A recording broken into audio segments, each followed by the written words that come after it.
Hello guys! Yan, ituturo ko po sa inyo ngayon kung paano po mag-transfer ng pera through BPI to GCash. Yan, siyempre pupunta po tayo ngayon dito sa BPI apps. Yan, open po natin. Maglalagin po tayo ngayon. And then, pupunta po tayo ngayon dito sa ating account. And then, click po natin tong transfer.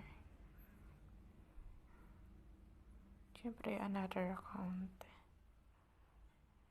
Then,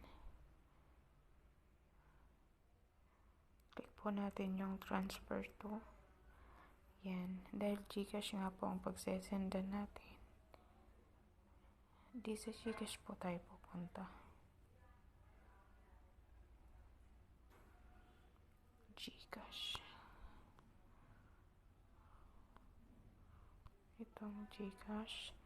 Then, syempre, ilalagay po natin ang ating account number.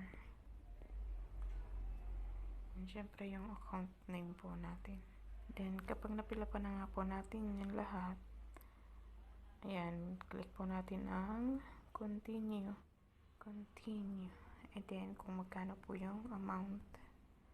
Then, just click. Ayan, continue mo pa rin. Tapos, dito po ay, syempre, check nyo po kung tama po ba yun dito sa nakalagay nyo.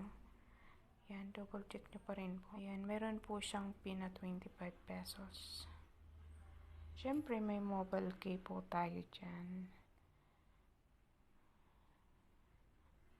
Ayan, your transaction was successful.